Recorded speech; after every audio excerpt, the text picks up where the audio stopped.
Glória a Deus, amém? Irmão, mês da família, a gente sabe que família é um tema que nunca cai em desuso e precisamos estar sempre dando uma alinhada para melhorar a nossa casa, a nossa família, o nosso lar. E eu queria compartilhar com você uma mensagem que eu já devo ter pregado aqui alguma vez, eu até acho que sim, mas eu tive que adaptar, né? Agora eu sei outras realidades. E eu queria que você abrisse comigo esta Bíblia em Gênesis capítulo 1, por favor. Gênesis capítulo 45, a partir do versículo 1. E eu queria que você entendesse que a sua família está bem, amém? Mas ela pode melhorar muito mais. E queremos sair daqui com famílias cada vez melhores para a glória de Deus. Gênesis 45, a partir do versículo 1. Irmãos, 50 dias após a Páscoa é Pentecostes. É uma festa dos hebreus, uma festa dos judeus, é uma festa fundamental para eles, que é a festa das colheitas. E também é uma manifestação, olha que interessante, no Novo Testamento, Pentecostes é reconhecido como festa da grande colheita. Mas no Antigo Testamento, Pentecostes é reconhecido como o dia que o Senhor visitou o Sinai e entregou a tábua das leis à mão de Moisés. Você sabia disso? Quem sabia disso, levanta a mão. Tem que ler mais, hein, irmãos, tem que ler mais, hein? Vamos lá.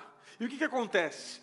Nós, às vezes, achamos que uma pessoa que a gente tem assim, fulano é pentecostal, fulano é tradicional. Irmão, essa terminologia não é bíblica, essa terminologia é nossa.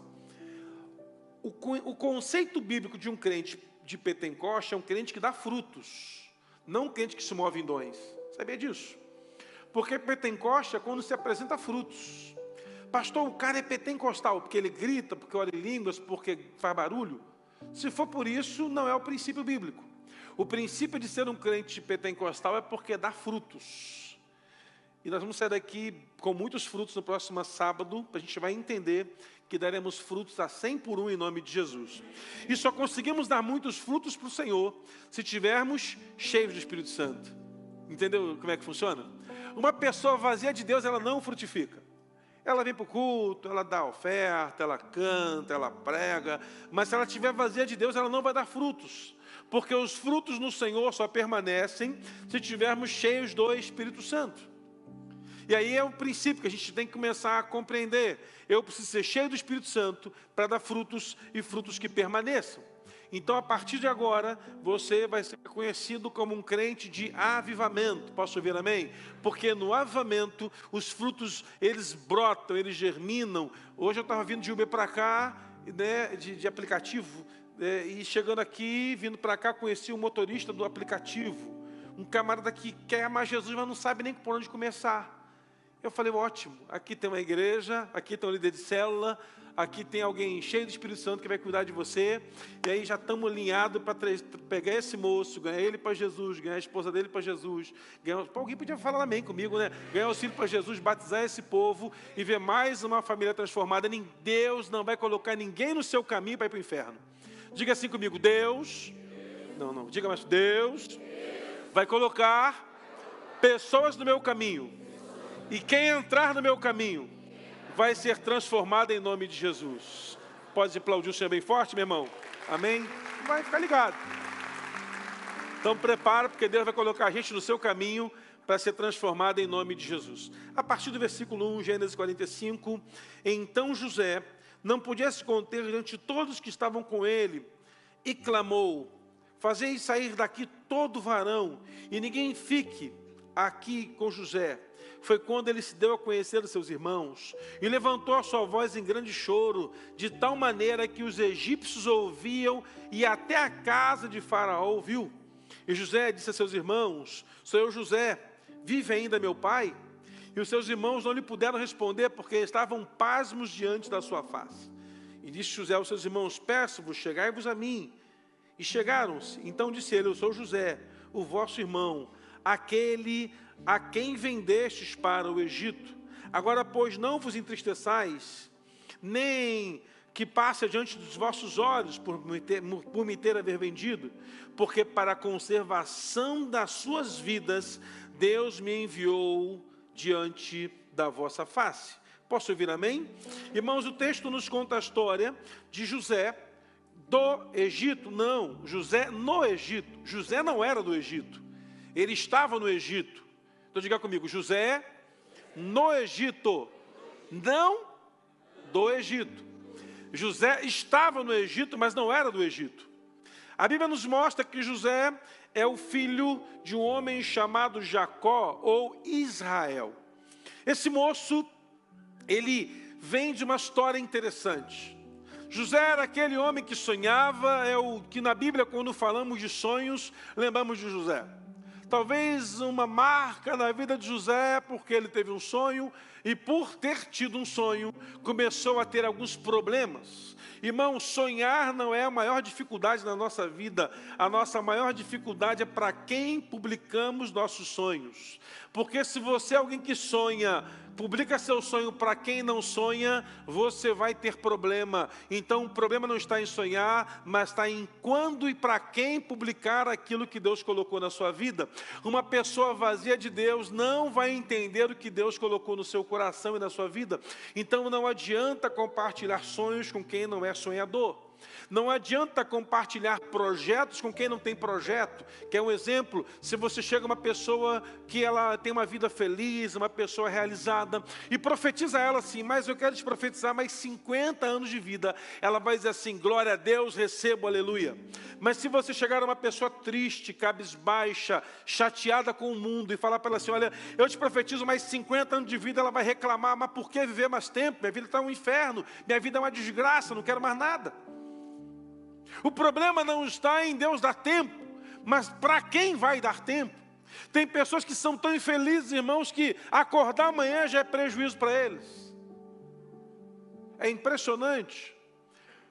Tem pessoas que recebem um diagnóstico médico de uma enfermidade, não importa qual. Suponhamos que esse é o diagnóstico médico. A pessoa pega o diagnóstico, algumas olham para o diagnóstico e falam, vou vencer em nome de Jesus.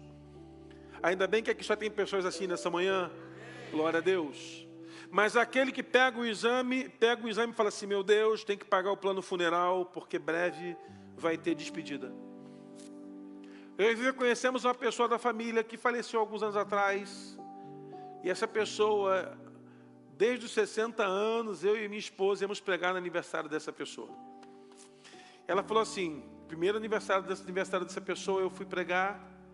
Era da família da Vivi, eu entrei na família, eu era seminarista, eu entrei para pregar lá. Ela, você prega no meu aniversário, é sempre setembro, e ela escolhe. A data que marcava era a data que a gente podia. Então, vários anos eu preguei, e todo final do aniversário ela falava assim, olha, eu estou me despedindo, porque pode ser que eu morra esse ano. Isso foi nos 60, 61, 62, 3, 4, 5, 7, 8, 9, 70.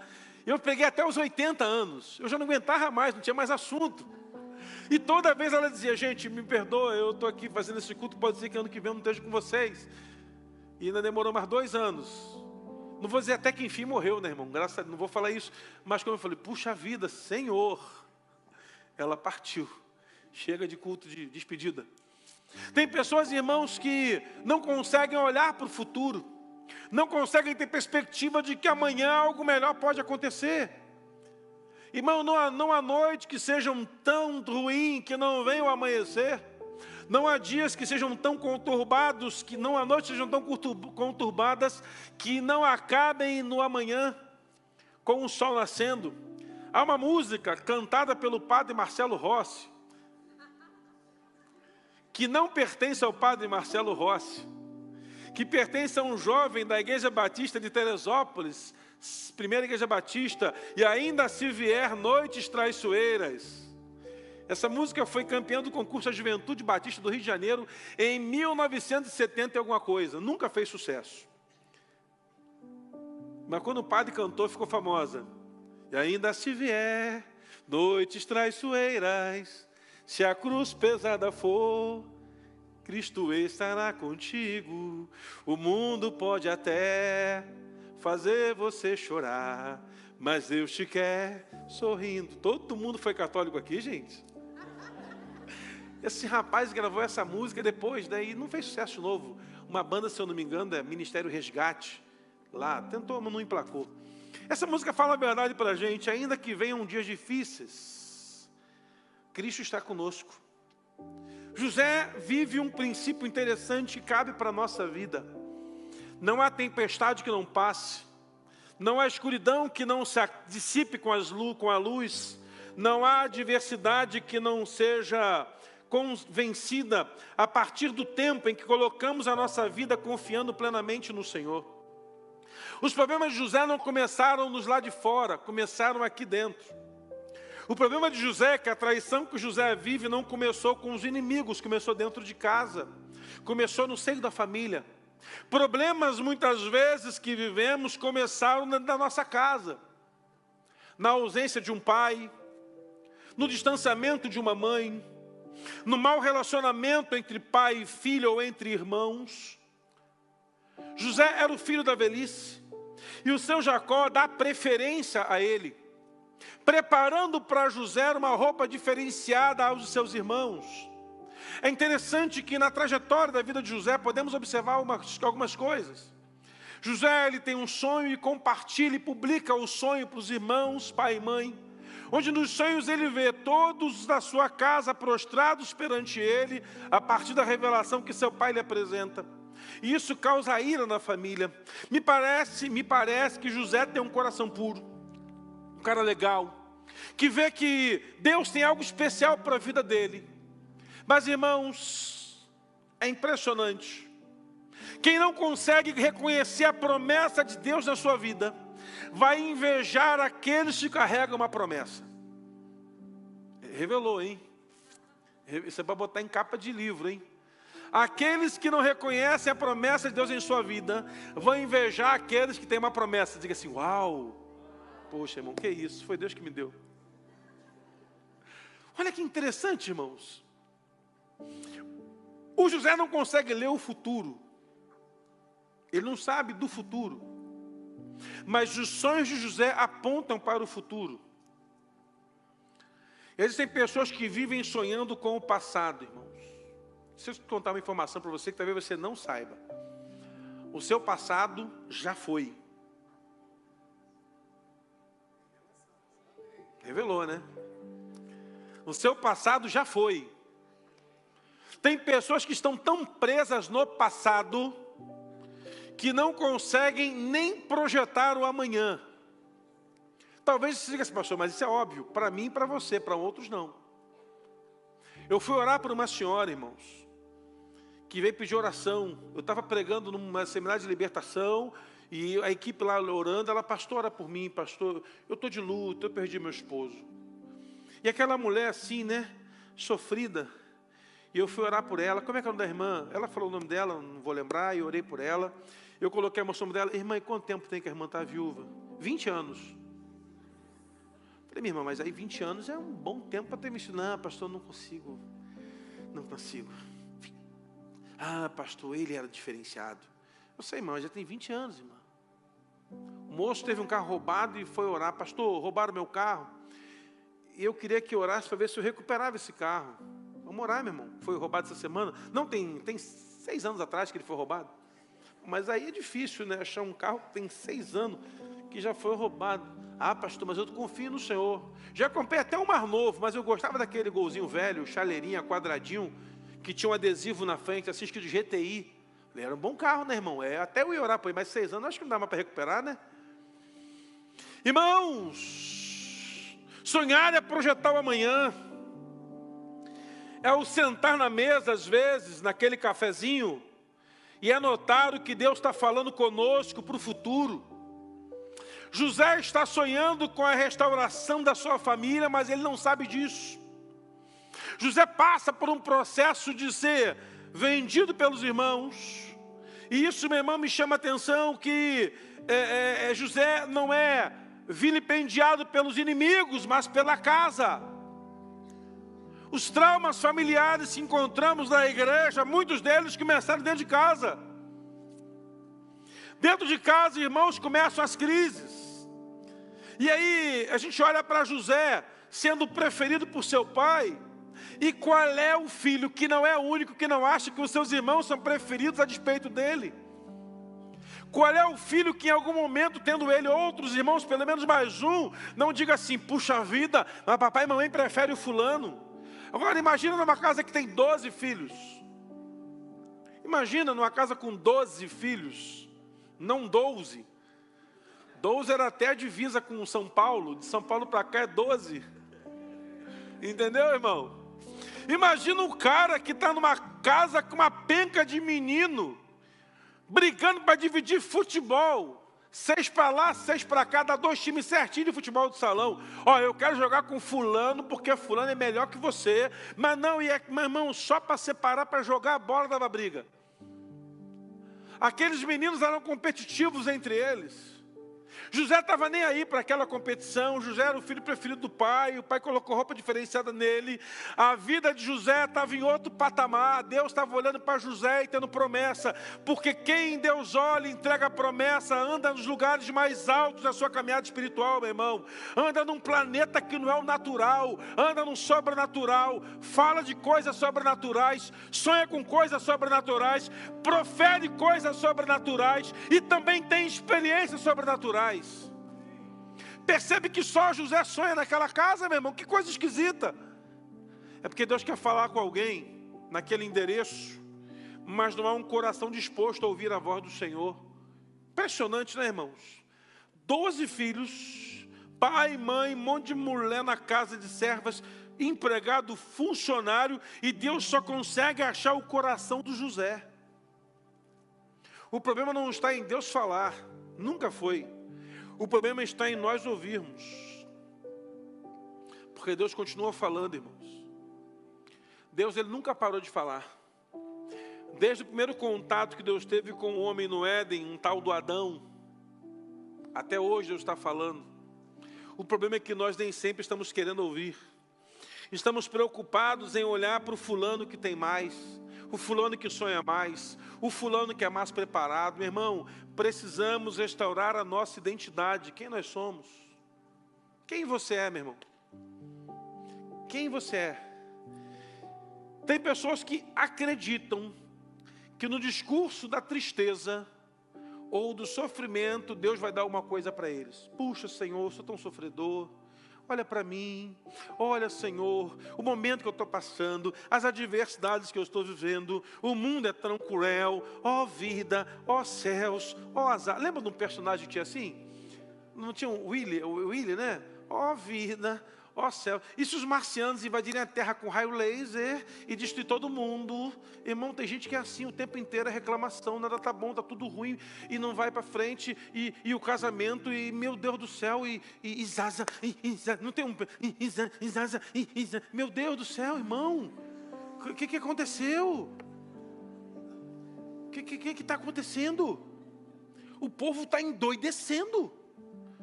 O casamento do povo está esquisito. O povo está estranho. Eu conheço uma esposa que só falava mal do marido. E reclamava do cara e falava do cara. E eu já estava sem paciência com ela. Falei, minha irmã, não tem nada de bom nele. Os olhos, pastor, tem os olhos castanhos. Falei, bom, pelo menos alguma coisa. Olha para os olhos dele e fala, que olhos lindos, amor. Profetiza. Quando você não sabe o que dizer, irmão, uma dica do Senhor para Ezequiel: profetiza, filho do homem. Declare aquilo que você projeta para amanhã sobre a sua família. Pastor, minha família sofre. Projete uma restauração sobre o sofrimento que tem passado. Pastor, minha família está com essa luta. Profetize contrário àquilo que você está vivendo, em nome de Jesus. Faça como José. O atitude de José foi agir com maturidade. José poderia ter buscado vingança. Imagina, o José não é o qualquer Zé agora. Ele é o José do Egito, não, no Egito. Ele é o governador daquele lugar. Depois do faraó, quem manda é José. Ele é o camarada que o faraó falou assim: precisamos encontrar alguém que tenha nele o Espírito do Senhor para administrar essa crise. José tinha. Preparado. Alguém vai falar que isso é sorte. Eu digo para você que sorte é a junção de preparo mais oportunidade. Diga comigo, preparo mais oportunidade. Sorte é a junção de preparo mais o quê? Oportunidade mais o quê? Preparo. Porque se a oportunidade chegar e você não estiver preparado, nem adianta. E se você estiver preparado e a oportunidade também não chegar, também não adianta. Ok? José, ele estava preparado e teve o quê? Oportunidade. Agora vamos anotar uma coisa aqui. Vamos lá. Oportunidade, ela vem do Senhor. Diga comigo, eu creio. Deus é quem libera as oportunidades na nossa vida. Agora, preparo não vem do Senhor. Ih, rapaz, aí complica, hein? Deus não vem dele, vem de você. É você que vai sentar na cadeira da universidade, é você quem vai ler, é você quem vai estudar, é você que vai fazer aquele curso, é você. Preparar é uma prerrogativa sua. Oportunidade vem do Senhor. Eu quero profetizar aqui para os que estão preparados, só para quem está preparado. Quem não está preparado, esquece e se prepara para a próxima profecia. Ainda esse ano, grandes oportunidades do Senhor virão sobre você, sobre a sua família, em nome de Jesus. Mas só para quem está preparado. Pastor, não estou preparado. Esquece, se prepara para o ano que vem, em maio, eu profetizar de novo. Você tem 1 ano para se preparar. 1 ano para se preparar. E não reclama não, porque você que é o culpado. Agora, imagina o José governando o Egito. Chegam os irmãos que lhe venderam há pelo menos aí quase 30 anos atrás. Faz a conta comigo. Aquele coração guardado com a mágoa. Ah, Senhor, agora ele vai ver. Vou pegar pesado. Ah, são filhos de seu Jacó? Bom saber. Lembra que você tinha um irmão chamado José? Você botar na cova? Passei o diabo naquela cova. Te dá um exemplo, irmão. José foi vendido pelos escravos, como escravo, para uma caravana que ia para o Egito. Os caras pegam José, e sabe como é que o escravo era vendido, irmão? Ele era acorrentado pelas mãos, pelos pés e no pescoço, para não gritar. Tinham pontas de prego, porque se ele gritasse, machucava o pescoço. Tiraram a roupa de José, e ele era vendido nu. Imagina aquele camarada que não cometeu erro nenhum, saindo nu pela rua, andando, num monte de outros escravos de guerra, despojos de batalha, filhos que o pai não pagou a conta e serviram como crédito ao credor que emprestou o recurso, ou o dono da terra. Aquele moço andando envergonhado, pensando assim, meu pai é Jacó, meu pai é rico, tem tudo em casa, não falta nada, agora meus irmãos, por que fizeram isso comigo? Imagina, meu irmão. Imagina o José chegando nu numa feira livre, sendo colocado exposto como um objeto, porque os escravos eram vendidos assim. Você vê que o José foi vendido para a casa do Potifar, que era o segundo homem mais rico, mais importante do Egito. Sabe por quê? Porque não era qualquer um que podia pagar pelo preço do José. José era um camarada novo, lá na faixa dos seus 17, 19, 18 anos, bonitão, todo fortão, saradão, olha só. Tipo eu com 18 anos era. Eu de frente de lado dava a mesma proporção, mas eu estou aí, irmão. Ganhei uns pesos, mas ele vai sair em nome de Jesus. E aí o que acontece? Está lá o José, dentes perfeitos, corpo perfeito, lá exposto numa vitrine, e vem o Potifar e compra o José. Compra o José.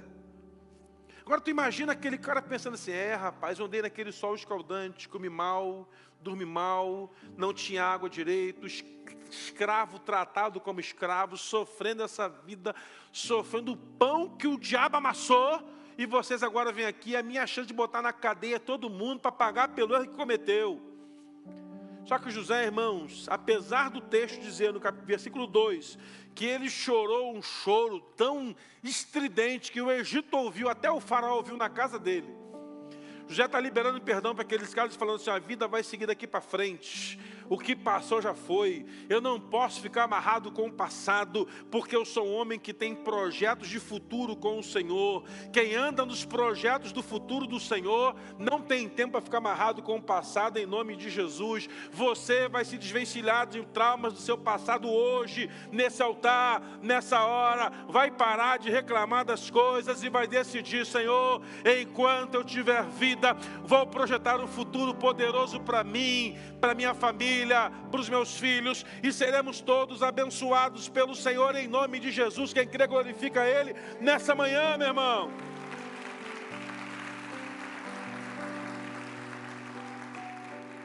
Mas porque lá no passado, chega, Não visite o seu passado.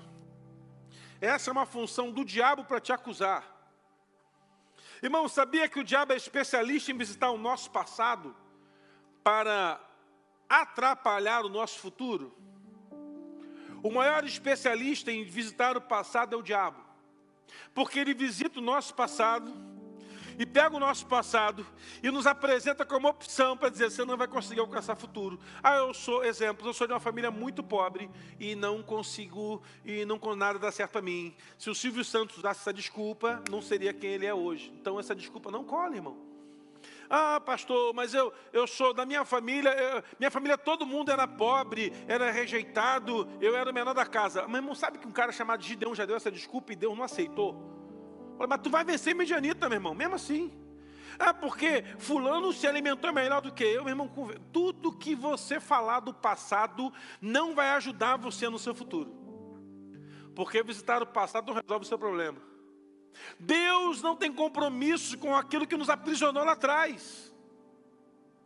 O nosso compromisso é com o que o Senhor vai fazer lá na frente.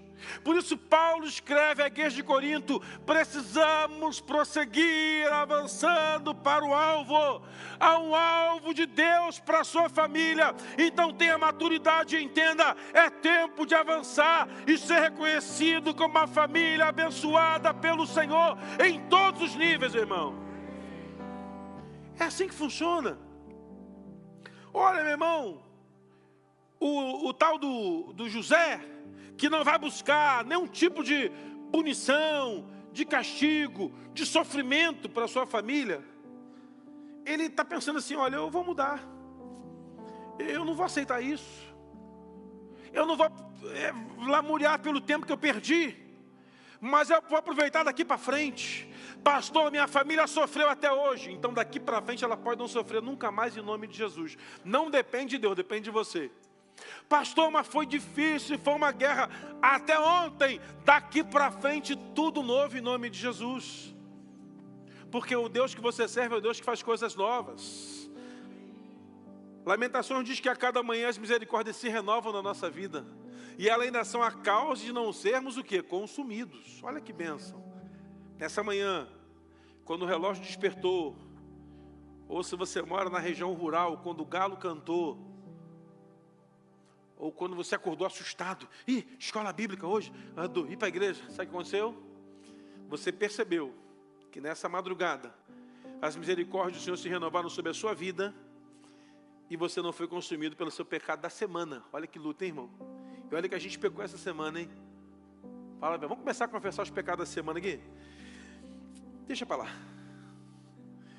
Deixa para outro culto confessar os pecados da semana. Há uma frase do William Shakespeare no livro Hamlet, que ele diz que vingança é tomar veneno na intenção de que o outro morra. Vingança é tomar no veneno na intenção de que o outro sofra o dano. É como se eu tomasse o veneno para que o outro morresse. Eu me lembro dessas caminhadas de pastor, que você sabe como é que é, não é fácil, aconselhar uma senhora que estava casada, separada do marido, e a motivação daquela mulher era ver aquele marido doente em cima de uma cama, muito ruim, muito doente. E ela crente, diaconisa da igreja, uma benção, aleluia. Era aquela que orava em línguas no culto, era aquela que profetizava a unção, aquela que ungia os irmãos, era esse. Cuidado com quem ora para você, tá, meu irmão? Porque tem pessoas que prometem dar aquilo que não tem para oferecer. Tem muita gente que se esconde atrás da religiosidade ou da igreja, prometendo dar aquilo que não pode oferecer. E essa irmã liderava lá o Ministério de Libertação da igreja. E aí eu fui fazer com ela um mapeamento rápido ali, O que está acontecendo, minha irmã e tal? Pastor, meu casamento e tal. Eu falei, vamos falar sobre o casamento. E ela falou, pastor, separei daquele traste. É mesmo? Como é que foi? Pastor, sofri muito, larguei dele. Olha, eu tenho profetizado. Deus é minha testemunha. Vou ver aquele homem em cima de uma cama doente. Ele vai pagar por tudo que ele fez para mim. Amém, minha irmã? Glória a Deus, hein? Deus é bom, hein? Mas orar para Deus sem misericórdia não. Misericórdia nada, pastor. Eu quero que ele se lasque todo. Líder. A gente dá liderança para quem não tem maturidade, irmãos. Só porque a pessoa sabe papagaiar direito o que a Bíblia diz.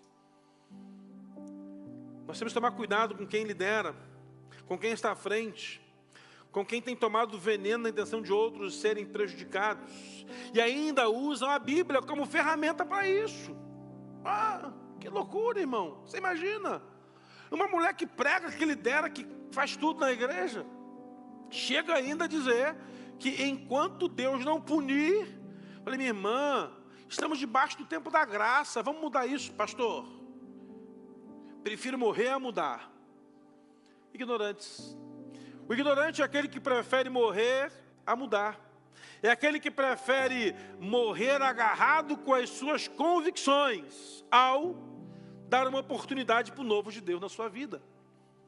Que bom que o Espírito Santo nos alcançou e a nossa mente mudou e fomos transformados pela palavra ao ponto de conseguirmos entender que a nossa maturidade ou o nosso crescimento ou desenvolvimento espiritual acontece a partir de novas experiências que temos com Deus, com pessoas, com circunstâncias, com situações e também com crises. São as crises que nos fazem crescer. Uma crise no casamento, irmão, torna o nosso casamento melhor. Uma crise com nossos filhos nos torna pais melhores. Uma crise com os nossos pais nos tornam filhos melhores. A crise, meu irmão, ela pode ser a grande oportunidade de uma virada de chave na nossa vida, de uma mudança de mente, de uma nova oportunidade, porque a crise nos faz muitas vezes amadurecer. Olha José. José era um cara maduro. Ele sai preso da casa do seu pai, ele sai escravo da casa do seu pai, sai de um poço, é levado para a casa do seu Potifar. Perfil do seu Potifar, chefe de guerra, homem brabo, homem sério, servos da sua casa. José chega na casa do Potifar e Deus começa a abençoar a casa do Potifar, porque quem anda debaixo da promessa, do propósito do Senhor, a bênção lhe persegue. Posso ouvir amém, meu irmão? Você é perseguido pela bênção de Deus. Pastor, mas ela ainda não chegou. Fique tranquilo, meu irmão. A hora certa, no momento certo, ela vai bater a sua porta. Deus vai abrir a porta que você precisa, na hora que você precisa. Mas fica tranquilo. É que a gente fica desesperado, achando que aquilo que Deus prometeu hoje, Ele vai cumprir daqui a meia hora. Não sempre, meu irmão. Olha José, esperando a sua hora, movendo-se no seu tempo. E na casa do seu Potifar, ele administra os funcionários, ele cuida dos funcionários, ele é hebreu. E ele, por ser hebreu, ele é limpo, ele é puro, de uma linhagem pura. E ele está ali administrando a casa. E o Potifar é casado. E eu não sei o nome da esposa dele, eu a chamo de Dona Potifa, porque é um nome carinhoso que eu dei para essa jovem senhora. A Dona Potifa, ela fica de olho no José. E é interessante que o Potifar sai para a guerra e fala assim, ô Potifa, servos, fiquem de olho nesse hebreuzinho que está aí, o cara é sério, ele está aí trabalhando, a gente não sabe as culturas dele, ele ora, ele fica em secreto com Deus, ele tem negócio de sonho, ó, vigia esse Potifar, esse moço aí. Eu, Dona Potifar, fala assim, marido, fique tranquilo que eu estou de olho nele já tem muito tempo. Eu estou de olho nele há muito tempo, ele está na minha mão, deixa comigo. O Potifar sai, olha a maturidade, o Potifar sai. E a Potifar quer fazer uma potifaria com José. Imagina, meu irmão. O cara é maduro. Na imaturidade ele fala assim, ó, ninguém está vendo. Eu estou aqui. Ninguém está vendo. Mas ele sabe que no céu há uma promessa revelada sobre a vida dele. E quando a Dona Potifa quer fazer uma potifaria com ele, ele foge. Porque já sabe que a promessa de Deus é maior que as potifagens da vida. Entendeu, irmão? Maturidade. Te aconselho a ler um livro. Quem é você quando ninguém está olhando? Porque a nossa integridade, irmão, está revelada quando ninguém está vendo. É quando você olha para a direita, pô, mas ninguém me conhece aqui. Olha para a esquerda, ninguém me conhece aqui. E ninguém me conhece aqui, gente. É a hora certa do pecado. É como aquela história de um moço que ele era crente, tinha largado a bebida, foi fazer um serviço numa região de praia. Deve ser no Rio de Janeiro essa praia. Um calor tremendo, 42 na sombra. Aí esse moço para num bar para beber uma água, aí ele vê lá a cerveja geladinha lá aparecendo na imagem. Ele fala assim, cara, bota uma cervejinha gelada para mim. Aí o cara abre a cerveja e coloca no copo. Só que ele está sem beber há muito tempo, ele é crente. Aí ele olha para o cara do lado e fala assim, cara, você não quer beber junto comigo não, cara? Aí o cara, não bebo não, eu sou servo do Senhor. Aí ele, então suspenda a cerveja e vai água com gás. Irmãos, Deus muitas vezes vai colocar alguém na nossa vida para nos dar uma direção, para não nos permitir cair. O problema é que quando estamos sem ninguém à nossa volta, é quando revela a nossa maturidade, é quando se revela a nossa integridade. José estava sozinho com aquela mulher e sem roupa, correndo pelo palácio, e ele vai preso. Calúnia. Só que a mulher tem prova, ela tem as roupas dele na mão. Está provado. Você tentou agarrar a mulher do Potifar. Cadeia. A cadeia, irmão, que o José carrega na sua ficha criminal.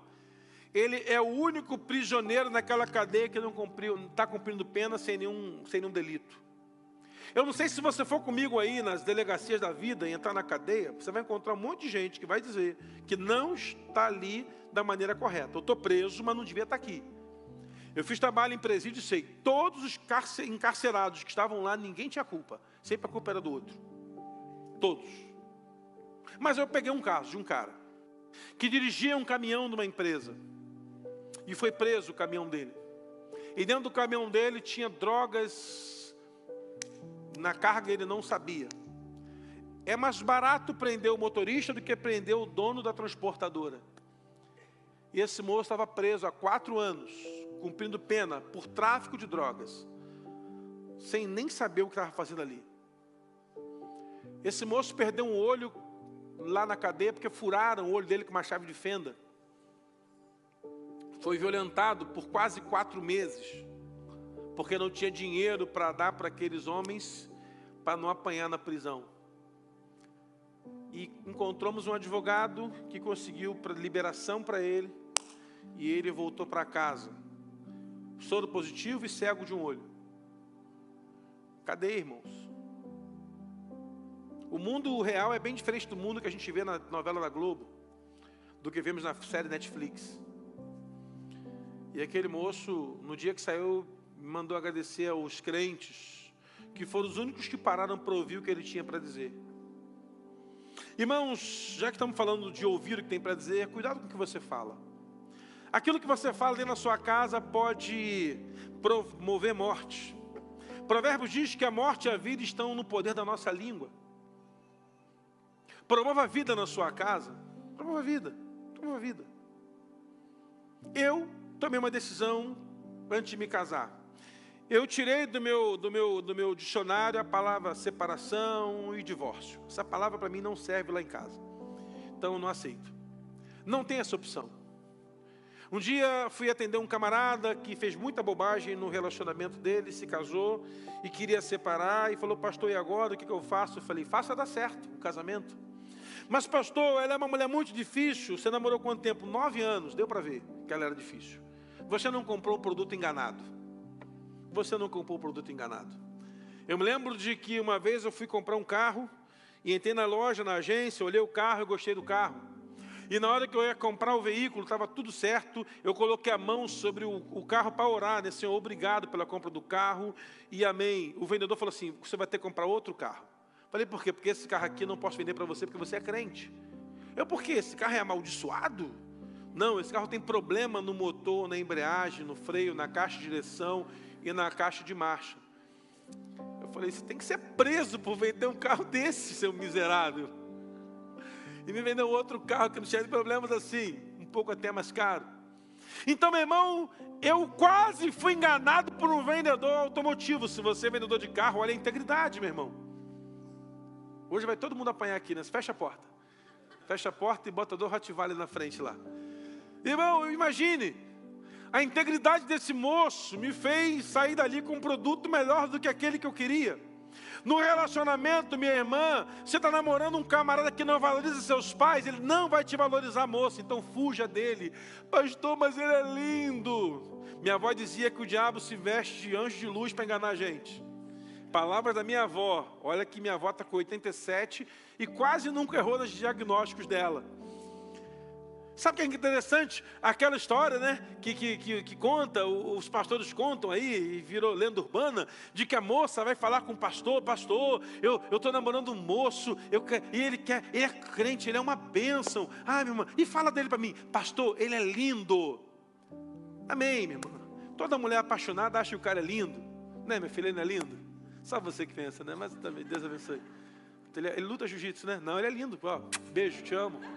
Aqui, ó, fechou, tá fora. Feio é o do lado. Você luta o quê, varão? Então é feio mesmo. Qualquer coisa você segura ele para mim aí. Me ajuda, varão, me ajuda. É lindo, pastor, amém. Aí o pastor começou a notar: pastor, também ele é inteligente. Irmão, essas duas palavras não cabem no mesmo homem. Bonito e inteligente. Não cabe. Não tem como. Eu não conheço um cara bonito e inteligente. Eu nunca vi, não conheço. Não é possível, irmão. Não é possível o cara ser ou Deus dá beleza ou inteligência. Não tem jeito, cara. Pastor, ele é bonito, é inteligente e também é educado.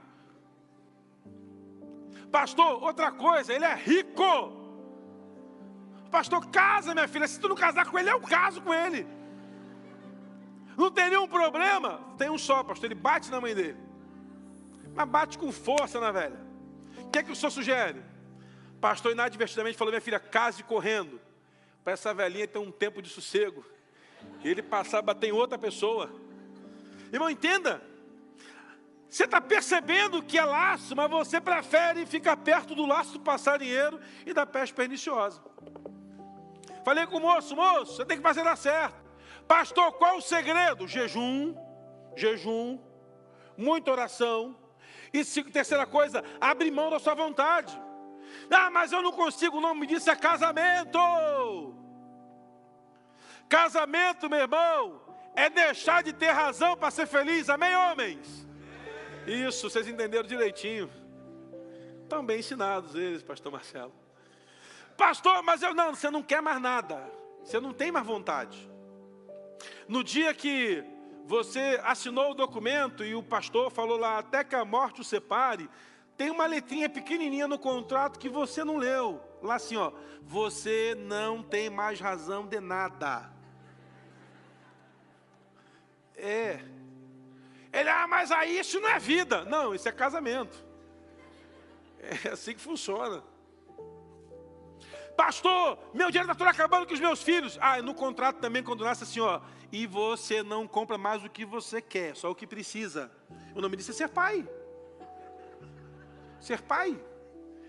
Eu compro as camisas, quando eu vejo tem outra pessoa usando as minhas camisas. Essa camisa, engraçado, tem uma igualzinha. Tinha, já perdi. Ainda bem que eu calço 45, que a personalidade calça 42 e que o pé não cresça mais, em nome de Jesus. Porque meus sapatos vão tudo embora. É assim, irmãos. Quando você decidiu construir uma família, você mudou tudo. A vida é outra, tudo é diferente. E a família feliz é aquela que as pessoas sabem abrir mão das coisas, das vontades.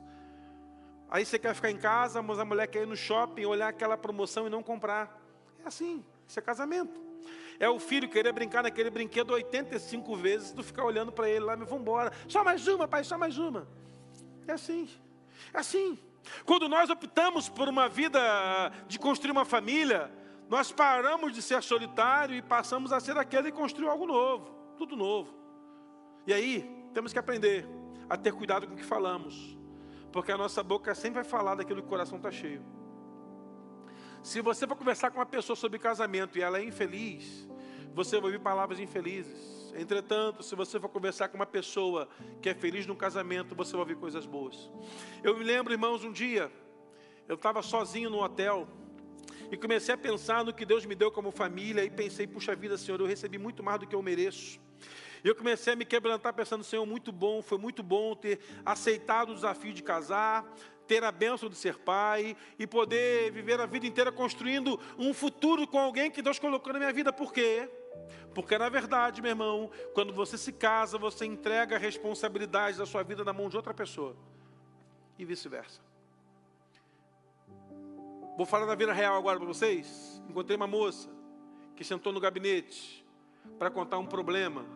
E estava com uma doença sexualmente transmissível porque recebeu do marido, que era um crente, mas prostituto. E aí, minha irmã, como é que você está? Estou mal, pastor. Eu casei e estou com uma X doença, tomando remédio, quero me separar dele, porque ele me traiu algumas vezes e agora que não teve jeito por causa da doença, eu tive que procurar socorro médico e eu não imaginava entregar minha vida na mão de alguém que fizesse isso comigo. Casaram-se na igreja, eram crentes, estavam servindo a Deus. Mas não dá para servir a Deus, ter uma família feliz e servir um pouquinho ao diabo. Não tem como, irmãos. Nós temos que integralmente colocar nossa vida na mão do Senhor, para que Deus possa estabelecer aquilo que Ele tem por propósito e por sonho na nossa vida. Porque se Ele tem um sonho de ter uma família feliz e abençoada, a decisão é sua, de continuar debaixo daquilo que o Senhor colocou na sua trajetória. As opções de pecado virão, as opções de crise virão, as opções de problemas virão, mas, entretanto, todavia, porém, o Senhor tem se levantado para restaurar aqueles que permanecem confiando nele e são fiéis até o final, porque a promessa diz que aquele que é fiel até a morte recebe a coroa da vida.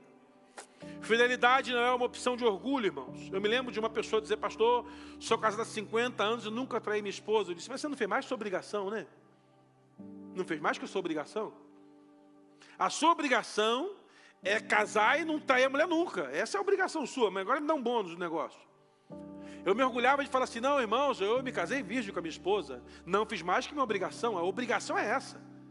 Eu não tenho que me vangloriar daquilo que é a regra para que eu siga o propósito.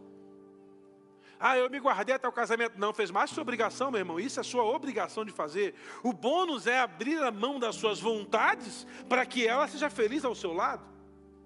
Porque pessoas infelizes reproduzem vidas infelizes. Pais infelizes reproduzem discursos infelizes. Filhos infelizes reproduzem discursos de infelicidade. Mas eu quero orar para você, para que você volte a sonhar nessa noite, em nome de Jesus, nessa manhã, em nome de Jesus, e você consiga fazer o que José fez. Liberou os seus irmãos e ainda os abençoou. Olha, vocês me fizeram mal, vocês me venderam, eu virei escravo, passei o diabo naquele lugar, porém, eu quero abençoar vocês. Porque no discurso de José foi: Deus me conservou em vida para eu abençoar vocês. Olha um cara que sabe aonde Deus lhe colocou. Um cara que reconhece a sua identidade no Senhor. Tem muita gente na igreja que não reconhece a sua identidade em Cristo. Não sabem o porquê Jesus morreu na cruz. Não sabem o porquê fizeram uma aliança com o céu. Não sabem, estão perdidos. Estão na igreja, mas estão perdidos.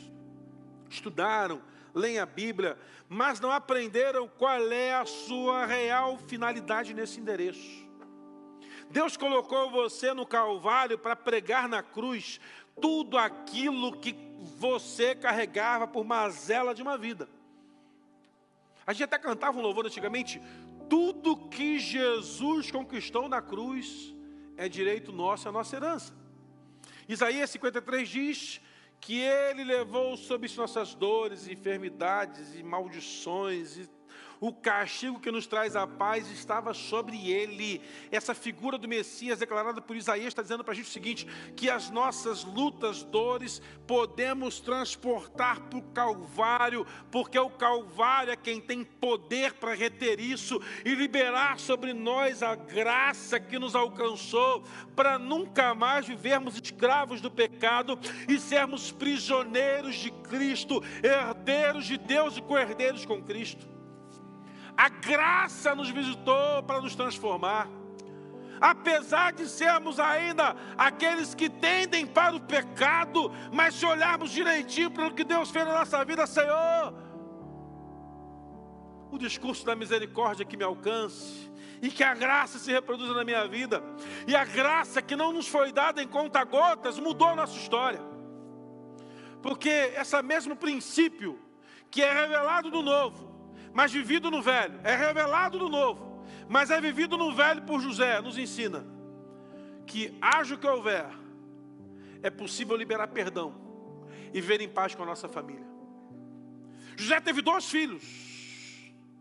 Um ele coloca o nome Manassés, porque Deus me fez esquecer o meu sofrimento nessa terra da aflição.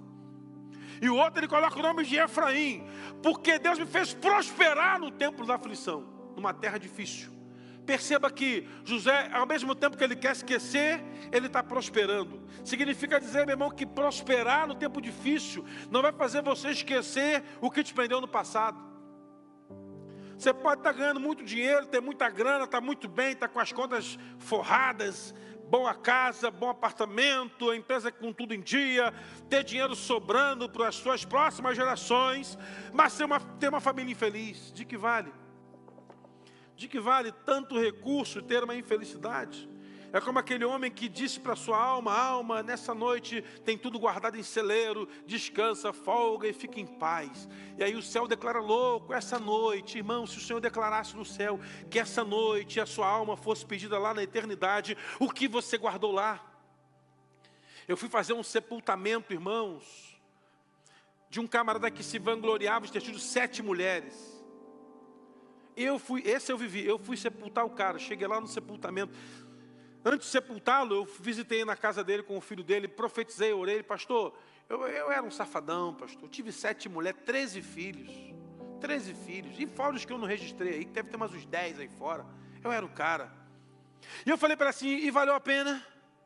Ele morava num quarto com banheiro, numa cama que o filho emprestou para ele, com um colchão emprestado. A nora pegava o que sobrou do almoço, levava para ele comer no almoço, e o que sobrou da janta para ele comer na janta.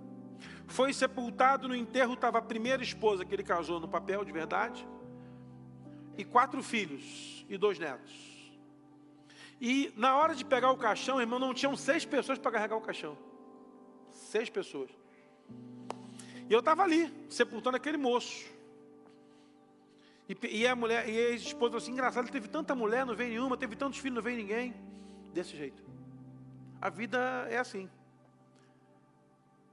Paulo escreve à igreja de que de Deus não se zomba, e a Galácia entendeu muito bem isso. Tudo aquilo que o homem plantar, disso ele vai colher. De tudo que você plantar, você colhe, meu irmão, não tem jeito. É uma opção.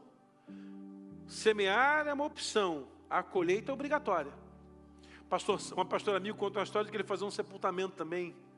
O nome do camarada era José, coincidentemente. E o pastor não conhecia a família, só era novo na igreja.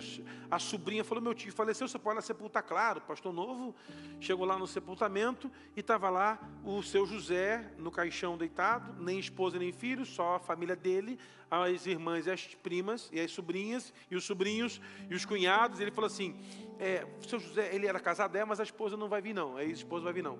Tinha filhos? Também não vão vir não. Amigos? Só a família mesmo.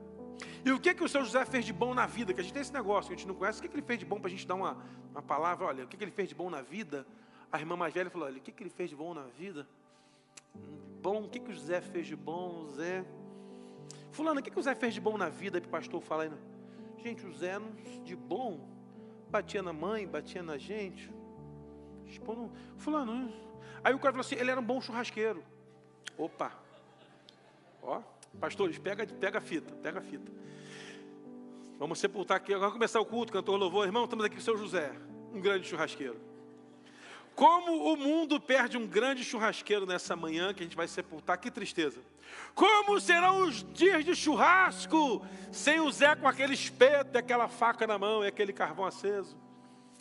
O cara foi tão insignificante na vida que só lembraram de que ele era churrasqueiro, irmãos.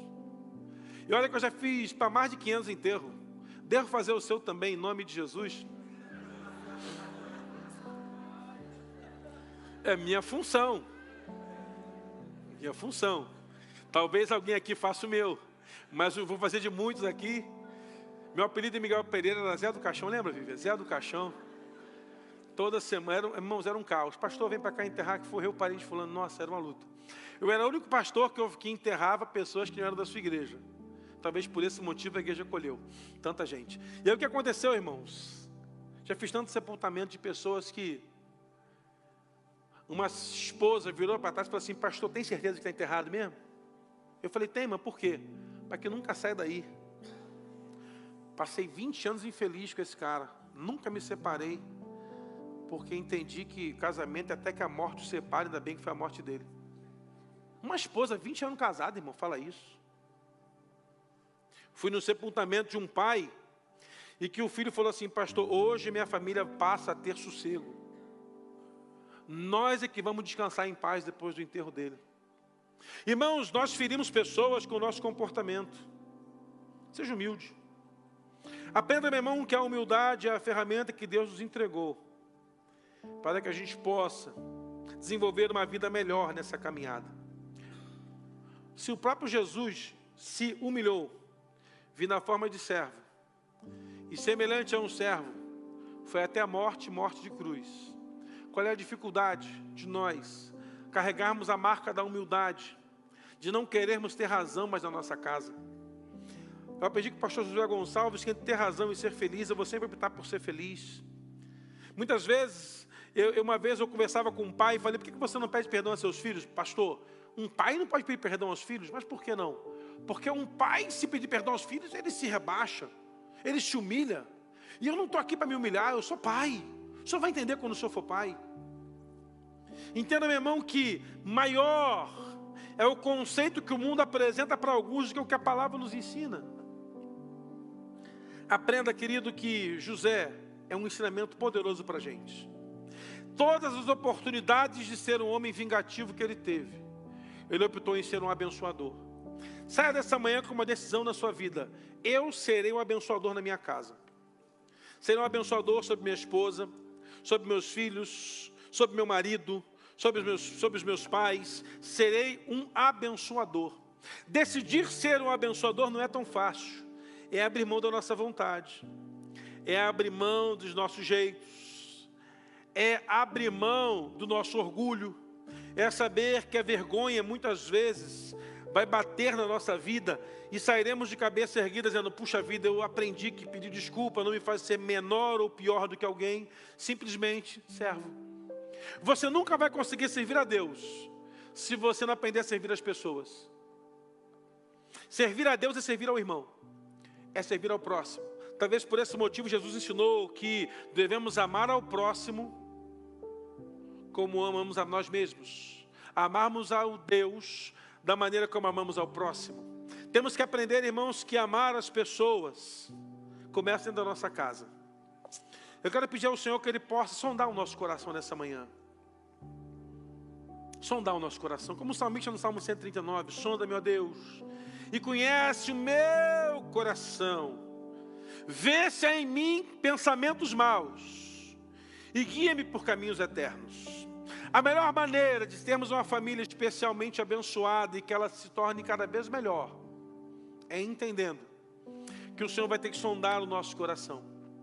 Um pastor, eu não sei se é verdade essa história, mas eu ouvi uma história de um pastor muito famoso. Não sei se é verdade. Torcia, ele era mineiro, torcia para o Atlético Mineiro, o pastor. Atlético Mineiro, Galo. Virou pastor, esse negócio de torcer passou em desuso. O filho dele passou a torcer para o Cruzeiro. E o filho dele largou a família, largou tudo para ir para jogo de futebol, assistir o Cruzeiro jogar. E aquele pai pegou tudo que tinha no time que ele torcia Atlético e jogou fora, deu para os outros. Falou, filho, a partir de agora nós somos cruzeirenses. Vamos ver jogo junto, vamos para o estádio junto. Mas pai, os jogos são domingo, não tem problema. Eu vou no culto da manhã, eu vou para o culto do estádio, mas vem comigo de manhã para a igreja. O cara mudou de time para estar junto com o filho. E eles estavam os dois no Mineirão, Atlético e Galo, Atlético e Cruzeiro, final de campeonato mineiro. Eu não sei se a história é desse pastor. Eu ouvi um pastor dizendo que pertencia a essa história. E o filho vendo o pai pulando e comemorando o gol do Cruzeiro. O filho quebrantou no estádio. 60 mil pessoas, caiu ajoelhado e começou a chorar. E o pai gritando gol, é gol, aí ficou. Ué, cadê, tá ajoelhado? O que foi, filho? Pai, quero voltar para Jesus. Mas agora, na hora do gol do... pai. Porque só um pai que ama de verdade abre mão dos seus valores, dos seus conceitos, do que ama para amar um filho. Hoje o filho é um dos pastores do ministério do pai. Sabe por que isso aconteceu? Porque aquele pai largou o que o mundo tinha para lhe oferecer só para fazer uma coisa: amar. Não temos o direito de dever nada a ninguém, senão amor. Pague com amor, irmão. Pague com amor. Pague com amor aquilo que o Senhor te deu por misericórdia. Pague com amor àquilo que o Senhor te deu por misericórdia. Se coloca de pé para a gente orar ao Senhor nessa manhã. Eu queria orar com você. Misericórdia, meu irmão, é a palavra que muda muita coisa na nossa história. A misericórdia do Senhor é a causa de não sermos consumidos. Eu queria orar com você e com a sua família nessa manhã. Pedindo ao Senhor que a graça dele que já nos alcançou se manifeste todos os dias, mas que possamos ver a misericórdia dele em todo o tempo na nossa vida, em nome de Jesus. Curve sua cabeça, feche seus olhos, vamos orar ao Senhor. Pai, no nome de Jesus, apresentamos a Ti nossas vidas, o que temos, o que somos. Se não tiver nada de valor em nós, Pai, podemos dizer para o Senhor que a Sua graça nos fez diferente. Chegamos aqui debaixo do Teu favor, da Tua misericórdia. Alcança-nos, Pai. Possamos ser reconhecidos pelo amor que o Senhor tem revelado a nós. E Deus, que o nosso discurso seja o discurso do amor na nossa casa. E seja também a declaração da misericórdia, que é a causa de não sermos consumidos. Escute aqui, irmãos. Preste atenção. Olha para cá. Uma pregação, o pastor disse que, contou a história de um pastor que tinha uma família muito envolvida na igreja, que se afastou da igreja, se afastou da fé, largou, foi embora, sumiu. E o pastor visitou uma vez, a família recebeu, a segunda vez, na terceira vez a família já não queria mais receber. E o Espírito Santo cobrando, vai lá visitar, e o pastor, puxa vida, eles estão me recebendo tão mal, vai lá. E o pastor foi visitar pela quarta vez, e aquela senhora falou, pastor, a gente não sabe, não quer não, a gente está bem, a gente sabe onde fica a igreja, e o dia que a gente quiser ir, a gente vai. E o Espírito Santo falou com ele, vai de novo. O pastor foi pela quinta vez, chegou na casa, bateu na porta, a irmã abriu aquela portinholazinha na porta. Oi, é o pastor, o que você quer, pastor? Eu vim dizer para a senhora que a gente está disposto. Tá bom, pastor, a gente sabe onde a gente quiser, a gente vai. Mãe, pai e 3 filhos. E o pastor indo embora, o Espírito Santo falou, volta lá. E fala para ela uma coisa, amanhã, domingo, quando ela levantar, mande ela clamar por misericórdia. Pastor José Gonçalves conta essa pregação. E o pastor volta lá e minha irmã bate na porta. Ela, o que é, pastor? O pastor passa por isso às vezes. Nem todo mundo recebe com biscoitinho e com Danone. Às vezes recebe com pedrada. Minha irmã, eu vim aqui só para dizer para a senhora uma palavra de Deus. Tá bom, pastor, fala logo que eu estou ocupada. Amanhã, quando a senhora acordar de manhã cedo, lembre da misericórdia do Senhor. Tá bom, pastor, obrigado. Domingo pela manhã. Aquela mulher levanta para preparar o café da manhã. E ela toma um banho, se ajeita toda, coloca a chaleira no fogo. Quando ela vai riscar o fósforo, ela fala assim, o pastor veio aqui fazer misericórdia, ó, misericórdia. E ela começou, misericórdia, né? Misericórdia. E essa mulher repetia essa palavra misericórdia, misericórdia, misericórdia, entrou em quebrantamento. E sentou na cadeira e começou a chorar e clamar por misericórdia pela vida dela. O marido ouviu no quarto, pensou que era briga, saiu. Quando chegou na cozinha, mulher, o que está acontecendo? Mulher chorando. Que papo de misericórdia é esse, mulher? Misericórdia, né? Misericórdia. E esse homem foi envolvido pela misericórdia do Senhor. E os dois começaram a se abraçar e chorar, dizendo misericórdia, Senhor, misericórdia. Nos alcance, misericórdia. Os filhos se movimentaram e um foi ver. Chegou lá, achou esquisito aqueles dois falando misericórdia e voltou no quarto e falou, ó, pai e mãe estão chorando lá e falando tal de misericórdia lá, ó. Misericórdia, misericórdia. E a misericórdia tomou aquela moça, tomou aquelas crianças todas. E foram os 5 para a cozinha e se abraçaram. E naquele dia aquela mulher, aquele homem, aquela família entendeu que a misericórdia do Senhor existe. Porque estavam na igreja, mas não haviam provado do milagre da misericórdia.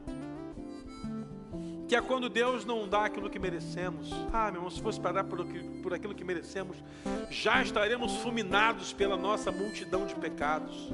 Mas que bom que nessa manhã a misericórdia do Senhor se revelou àquela família. E o pastor disse que aquela família foi para o culto. E abraçaram a igreja e falaram, irmãos, hoje entendemos o que é a misericórdia. Um coração misericordioso, irmãos, vai estar sempre na frente. Que a misericórdia do Senhor alcance sua casa em nome de Jesus. Que a misericórdia do Senhor alcance seus filhos em nome de Jesus. Pastor, meu filho está perdido nas drogas, na prostituição. Nessa manhã profetizo que a misericórdia do Senhor vai chegar naquele coração, naquela casa, naquele lar. Pastor, é meu marido, é minha esposa. A misericórdia do Senhor vai alcançar a sua família por inteiro. A misericórdia do Senhor vai alcançar a nossa nação. A misericórdia do Senhor vai transformar gerações e seremos abençoados abundantemente pelo Senhor. Junte-se com a sua família, se você está perto da sua família aí, da sua esposa ou dos seus filhos, junte-se aí pertinho e comece a dizer: Senhor, vem com a tua misericórdia, Senhor, sobre a nossa casa, sobre a nossa família. Libera a tua graça sobre a gente, mas Pai, que a tua misericórdia nos alcance no nosso lar, que a tua misericórdia nos invada, que a tua misericórdia, Pai, fale mais alto, que a misericórdia do Senhor, Pai, alcance nossos filhos, nossos netos, nossos bisnetos, nossos tataranetos, e que a tua misericórdia, Pai, se alcance até 1000 gerações, e que a tua bênção, Pai, venha sobre nós, em nome de Jesus. Comece a declarar isso nessa manhã. Não importa o que a sua família viveu até hoje, mas de hoje para frente ela pode ser ainda melhor. Ela vai melhorar, em nome de Jesus. Alcança-nos, Pai, com a tua misericórdia, e que a bênção do Senhor, vamos cantar essa música, que a bênção se derrame até 1000 gerações, e você vai profetizando a bênção, a bênção. A garra da esposa bem apertada aí, fala: meu amor, a bênção vai nos alcançar. Agarra teu marido e fala: a bênção vai nos alcançar. Nossos filhos, a nossa casa. Você que está na sua casa aí, ó, agarra tua esposa, teus filhos, fala: Senhor, vai alcançar minha casa em nome de Jesus. Em nome de Jesus. Diga ao Senhor a tua graça. Sua graça e te dê paz. Que o Senhor te, diga bem forte isso. Que o Senhor te abençoe e faça brilhar, seu rosto em ti. Conceda sua graça e te dê paz. Oh, amém. Declare profetizando sobre a sua família isso, meu irmão. Declare profetizando. Meu Deus. Oh, amém. Amém. Oh, aleluia. Declare que a bênção se derrame até 1000 gerações, com a família, os meus filhos e os filhos. que a bênção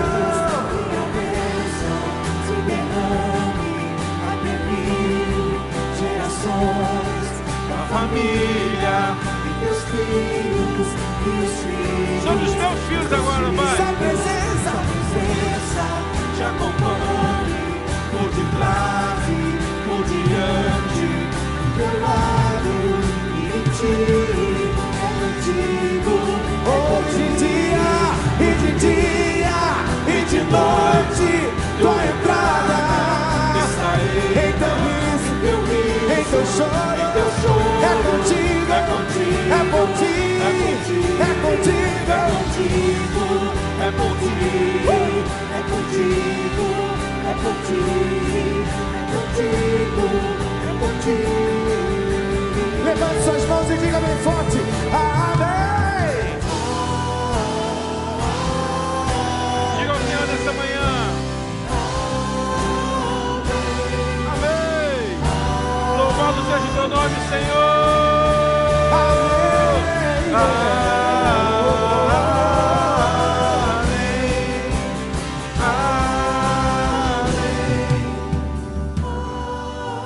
Amém. Queria orar com você nessa manhã que está afastado da casa do Senhor. Você que ainda não entregou sua vida a Jesus, mas está aqui nessa manhã e quer tomar essa decisão. Eu queria que você, pela fé, saísse do seu lugar e viesse até o altar do Senhor. Você que quer voltar para a casa do Senhor, quer voltar a servir ao Senhor Jesus, você quer entregar sua vida a Jesus, você pode sair do seu lugar e vir aqui à frente. A gente vai orar com você, abençoar você, abraçar você. Queremos ser a sua família espiritual, queremos cuidar de você como igreja. Então, se alguém nessa manhã que toma essa decisão, você pode sair do seu lugar e vir até aqui à frente. A gente vai receber você, vamos abraçar você e abençoar você. Aqueles irmãos que estão indo se tornar membros da igreja, passem lá no estande que o pastor Maurício, ele vai te orientar lá, como você vai proceder. Amém? Deus te abençoe, vai em paz, vai declarando isso, que a bênção se derrame sobre a sua casa em nome de Jesus. Vai declarando que o Senhor te acompanhe. Uma jovem aqui, recebe essa jovem aqui na frente, por favor, ore com ela. Deus te abençoe, vai em paz. Se há mais alguém, pode vir até o altar do Senhor, nós vamos receber você e abraçar você em nome de Jesus. Da família e teus filhos e os filhos, que a bênção se derrame até 1000 gerações. Da família e teus filhos e os filhos, só presença.